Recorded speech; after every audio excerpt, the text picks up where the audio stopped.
de privación y delincuencia, Donald Winnicott, compilado por Claire Winnicott, Ray Shepard y Madeleine Davis. 12. La ausencia de un sentimiento de culpa. Disertación dirigida a la Asociación para la Salud Mental de Devon y Exeter, fechada el 10 de diciembre de 1966. Creo innecesario describir la idea convencional del bien y el mal. En un ambiente dado, madre, familia, hogar, grupo cultural, escuela, etc., esto es bueno y aquello no es bueno. Los niños encajan sus propias ideas dentro de este código para someterse a él, o bien se rebelan y sostienen opiniones opuestas en algún aspecto. Poco a poco esta situación se altera, ya sea porque se vuelve tan compleja que el código pierde sentido o porque el niño madura, afirmando su sentido del self y su derecho a tener opiniones personales acerca de todo. El niño maduro todavía experimenta el placer o la necesidad de poder cotejar sus ideas con el código aceptado, aunque solo sea para saber cómo están las cosas entre él y la comunidad. Este es un rasgo permanente que caracteriza incluso al adulto maduro. En este tipo de exposición surge muy pronto el interrogante de hasta qué punto el código moral se enseña y hasta qué punto es innato. Dicho en términos prácticos, hay que esperar a que nuestro hijo use el orinal o combatir su incontinencia desde el principio. Para responder a preguntas como esta, el investigador debe ahondar en la vida del niño en desarrollo y estudiar la sutilísima acción recíproca entre la tendencia evolutiva o proceso de maduración personal o heredado por un lado, y el ambiente facilitador representado por seres humanos que algunas veces se adaptan a las necesidades del niño y otras fracasan humanamente en su intento de adaptación por el otro. Si emprendemos tal estudio, pronto nos topamos con dos doctrinas cuyas posiciones extremas son muy disímiles y de hecho inconciliables. A. No podemos arriesgarnos. ¿Cómo sabemos que en el niño en desarrollo hay factores innatos que tienden a favorecer el advenimiento de un sentido de lo que está bien y de lo que está mal? El riesgo es demasiado grande. Debemos implantar un código moral en esa alma virgen antes de que el niño llegue a una edad en la que pueda oponernos resistencia. Luego, si la suerte nos ayuda, los preceptos morales que hemos adoptado como revelados aparecerán en todos aquellos que no estén dotados en exceso de lo que podríamos llamar pecado original. En el polo opuesto encontramos el siguiente punto de vista. B. Los únicos preceptos morales válidos son los que nacen del individuo. Después de todo, el código moral revelado que sustentan los partidarios de la otra posición extrema fue elaborado a lo largo de los siglos o milenios por miles de generaciones de individuos, ayudados por algunos profetas. Más vale seguir esperando hasta que cada niño, por medio de procesos naturales, adquiera un sentido personal del bien y del mal. Lo importante no es la conducta, sino los sentimientos que puede tener un niño con respecto a lo que está bien y a lo que está mal, aparte de los que le dicte la sumisión. No hace falta que intentemos reconciliar a los partidarios de estas dos opiniones extremas. Será mejor que tratemos de mantenerlos separados para que no se encuentren y riñan, pues nunca podrán ponerse de acuerdo. Me gusta creer en la existencia de un modo de vida basado en la premisa de que en última instancia las normas morales ligadas a la sumisión tienen poco valor. Lo que vale es el sentido personal de lo que está bien y de lo que está mal que posee el niño. Abrigamos la esperanza de verlo evolucionar en él, junto con todo lo demás que evoluciona, impelido por los procesos heredados que conducen a todo tipo de crecimiento. A partir de esta premisa, reconocemos las dificultades y nos abocamos a su estudio para aprender y enfrentarlas en la teoría y en la práctica. En términos prácticos y simples, supongamos que una madre tiene dos hijos que aprenden a controlar sus esfínteres en forma natural, para gran conveniencia de ella. Pero el tercero sigue orinándose, ensuciándose y causándole dolores de espalda. Cuando esta madre piensa en su tercer hijo, quizás se detenga a reflexionar acerca de la moralidad innata y se pregunte cómo hará para exigirle sumisión a ese niño sin destruir su alma. Si aplicamos este tercer enfoque, debemos tener muy en cuenta los siguientes hechos. 1. Al principio el bebé se halla en un estado de dependencia absoluta, pero pronto pasa a una dependencia casi absoluta y luego a una relativa, siguiendo una tendencia a la independencia. Este proceso se apoya considerablemente en la capacidad de los padres, madres, etc., cuya eficiencia nunca puede exceder los límites humanos. La perfección no tiene sentido, que adoptan por fuerza actitudes diferentes hacia los distintos niños y que experimentan un cambio constante a causa de su propio crecimiento, sus propias experiencias emocionales y su propia vida privada, que estarán viviendo o habrán dejado a un lado temporariamente por amor al bebé que están criando. 2. Cada hijo difiere del precedente y del siguiente, en el sentido de que lo heredado es personal. Ni siquiera los hermanos gemelos tienen tendencias heredadas idénticas, aunque pueden ser similares. Por lo tanto, las experiencias recogidas en el reducido campo de la relación entre la madre y el bebé no son generales, sino específicas, y esto aún haciendo abstracción a las anormalidades. 3. Hay anormalidades de diversos grados. En un caso, las circunstancias favorecen las experiencias tempranas. En otro, ocurren intrusiones que provocan reacciones burdas. Nuestra hipotética madre de 3 hijos tal vez no tuvo tropiezos técnicos graves durante la crianza de los 2 primeros, pero con el tercero tuvo un tropiezo, en el sentido literal del término. Estuvo a punto de quebrarse la muñeca y debió atender sus lesiones antes de responder a una sutil comunicación del bebé, indicadora de una necesidad que ella habría atendido de manera natural si en ese momento no hubiese estado preocupada por sus propios problemas, que por supuesto el bebé no podía percibir ni comprender. Es posible que la madre y su tercer hijo se acostumbren a una pauta de procedimiento que podrá expresarse así: de acuerdo, puedo confiar en ti como lo hacía antes, siempre y cuando aceptes mi derecho a posponer mi sumisión con respecto a la higiene. Las madres y los progenitores en general se pasan el tiempo practicando una psicoterapia eficaz en relación con las fallas inevitables de las técnicas que aplican y sus efectos en el curso de la vida de cada bebé. Nosotros, los observadores, somos propensos a advertirles que están malcriando al hijo. Con esto lo reprendemos del mismo modo en que la gente censura al psicoterapeuta que da cierta libertad a un niño durante la sesión de la terapia, o aún a quienes intentan comprender la conducta antisocial en vez de experimentarla por la fuerza, como sería su deber, según ellos creen. Si examinamos algunos ejemplos bastante normales de niños que crecen en un medio en el que las relaciones humanas son bastante confiables, podremos estudiar el modo en que se desarrolla en cada niño el sentimiento de lo que está bien y de lo que está mal, y sacar provecho de lo aprendido. Aunque el tema es enormemente complejo, ya no estamos perdidos en el alta mar, o al menos ya conocemos los faros que pueden orientarnos. Si Freud señaló el valor del concepto del superyo como un área de la psique muy influida para las figuras parentales introyectadas, Melanie Klein desarrolló el concepto de las formaciones superyoicas tempranas, que aparecen hasta en la psique del bebé y son relativamente independientes de las introyecciones parentales.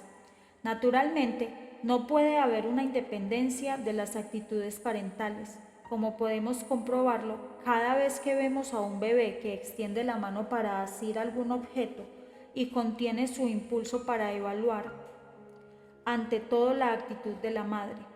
Dicha actitud puede ser loca o sana. Supongamos que la madre manifiesta alarma porque su bebé tiende la mano hacia una cacerola verde. Su actitud es sana si la cacerola contiene agua hirviendo, pero es loca si la madre cree que todo recipiente verde puede contener arsénico. Inevitablemente, todas estas situaciones dejarán perplejo al bebé por un tiempo, hasta que empiece a convertirse en un científico. Dichoso el niño cuya madre es al menos consistente. En un trabajo anterior, procuré resumir el concepto de posición depresiva formulado por Melanie Klein, el cual, aunque mal designado, es importante en el presente contexto, y me es posible volver a tratarlo en esta disertación. No obstante, pienso que así como un bebé o un niño de corta edad se transforma a veces en un ente completo, una unidad, un todo integrado, alguien que si pudiera expresarse diría yo soy, del mismo modo puede presentarse una situación en la que existe un sentido de responsabilidad personal. En tal caso, cuando dentro de sus relaciones el niño tiene ideas e impulsos destructivos, ejemplo, yo te amo, yo te como, asistimos al nacimiento evidente y natural de un sentimiento personal de culpa. Como dijo alguna vez Freud, el sentimiento de culpa habilita al individuo para ser verdaderamente malvado. En la pauta que nos ocupa, el niño tiene un impulso, tal vez muerde algo o come un bizcocho. Le viene a la mente la idea de comer el objeto, digamos el pecho materno, y entonces se siente culpable. Dios mío, qué malo y detestable soy. De todo esto nace el impulso de ser constructivo. Si en la pauta está ausente el sentimiento de culpa del niño, éste no llega a admitir ese impulso, sino que tiene miedo y se inhibe con respecto a la totalidad del sentimiento que va formándose alrededor de dicho impulso. He arribado, pues, al tema de la ausencia de un sentimiento de culpa. En mi razonamiento me he retomado desde lo que Melanie Klein denominó posición depresiva, que es un logro del desarrollo sano, hasta el bebé cuyo grado de experiencia no ha hecho posible que se creara tal situación, por cuanto 1. La falta de confiabilidad de la figura materna hace que cualquier esfuerzo constructivo resulte vano. En consecuencia, el sentimiento de culpa se vuelve intolerable y el niño se ve impelido a retornar a la inhibición o a perder el impulso que de hecho forma parte del amor primitivo. 2. Peor aún, las experiencias tempranas no han posibilitado la realización del proceso innato que conduce hacia la integración. Por consiguiente, no existe en el niño ninguna unidad ni se siente totalmente responsable por nada. Tiene impulsos e ideas que afectan su conducta, pero nunca se puede decir, este bebé tuvo el impulso de comer el pecho materno. Propongo este ejemplo para no salirme del campo limitado al que artificiosamente me he reducido con fines ilustrativos. Me es difícil saber cómo puedo ahondar más en mi tema aquí y ahora, en el poco tiempo de que dispongo. Querría llamarles la atención con respecto al caso especial del niño afectado por la tendencia antisocial que tal vez está en vías de convertirse en un delincuente. En este caso, más que en ningún otro, la gente nos dice, este muchacho o esta chica no tiene el menor sentido moral, carece de todo sentimiento clínico de culpa. Empero, nosotros refutamos esta idea porque descubrimos su falsedad cuando tenemos una oportunidad de investigar psiquiátricamente al niño, sobre todo en la etapa previa al afianzamiento de los beneficios secundarios. La aparición de estos beneficios va precedida de una etapa en la que el niño necesita ayuda y se desespera porque dentro de él hay algo que lo compele a robar y destruir. Este proceso se atiene de hecho a la siguiente pauta. A. Todo marchaba suficientemente bien para el niño. B. Algo alteró tal estado de cosas. C. El niño se vio abrumado por una carga que excedía su capacidad de tolerancia y sus defensas yoicas se derrumbaron. D. El niño se reorganizó apoyándose en una nueva pauta de defensa yoica de menor calidad. E. El niño empieza a recobrar las esperanzas y organiza actos antisociales, esperando compeler así a la sociedad a retornar con él a la posición en la que se hallaban ambos cuando se deterioró la situación y a reconocer el hecho. F. Si esto sucede, ya sea luego de un periodo de cuidados especiales en el hogar o en forma directa durante una entrevista psiquiátrica, el niño puede dar un salto regresivo hasta el periodo previo al momento de la deprivación y redescubrir tanto el objeto bueno como el buen ambiente humano que lo controlaba a él, cuya existencia en principio lo habilitó para experimentar impulsos, incluidos los destructivos. Se advertirá que esta última fase es difícil de cumplir, pero ante todo se debe comprender y aceptar el principio general.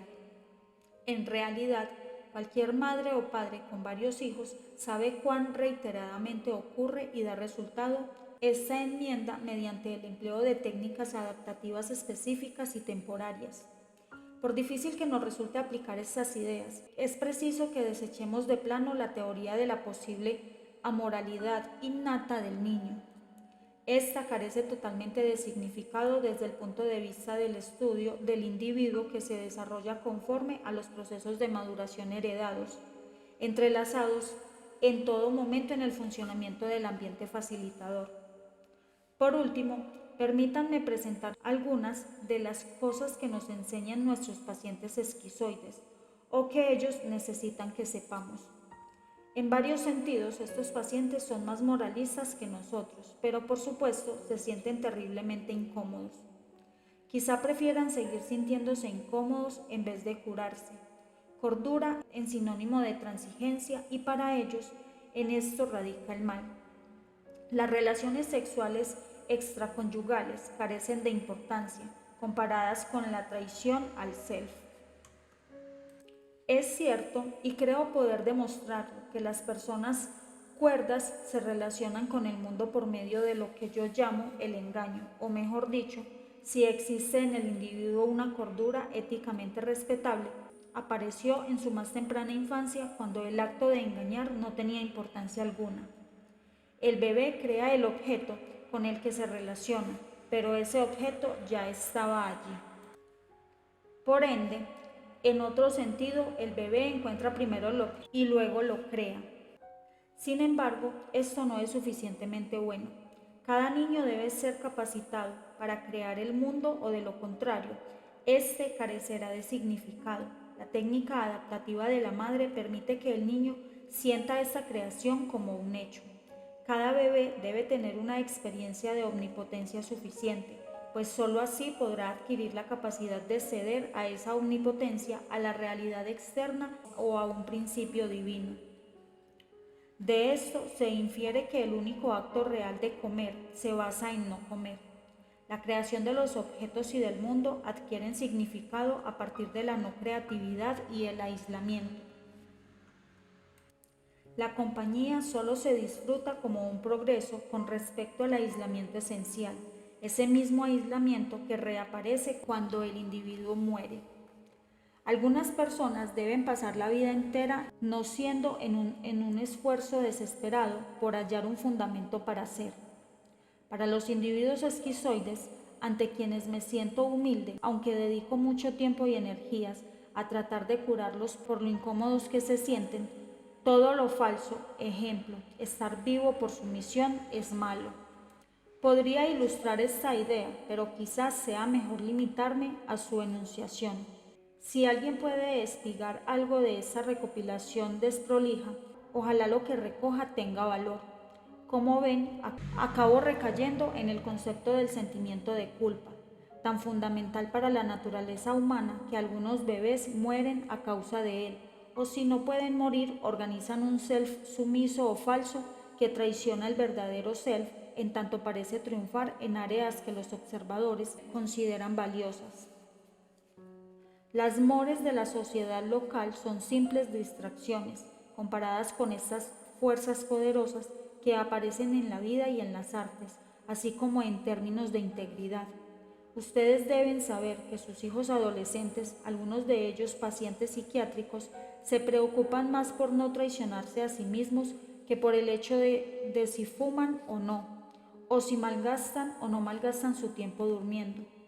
Salta a la vista que ellos excluyen de manera tajante las soluciones falsas. Lo mismo hacen los niños de corta edad, aunque su actitud es menos discernible. Este es un hecho desagradable, por cierto. Es una verdad sumamente perturbadora. Si quieren gozar de una vida tranquila, les recomiendo no tener hijos. Ya deben hacerse cargo de ustedes mismos y eso puede darles suficiente trabajo. O zambullirse de cabeza en la parentalidad, no bien los tengan, cuando si los ayuda la suerte, lo que ustedes hagan pueden impeler quizá a esos individuos más allá de la breve fase de engaño, aún antes de que llegue a una edad suficiente para afrontar el principio de realidad y el hecho de que la omnipotencia es subjetiva. No solo es subjetiva, sino que además, como fenómeno subjetivo, es una experiencia efectiva. Bueno, lo es al principio, cuando todo marcha suficientemente bien. Para un próximo audio, 13. Algunos aspectos psicológicos de la delincuencia juvenil.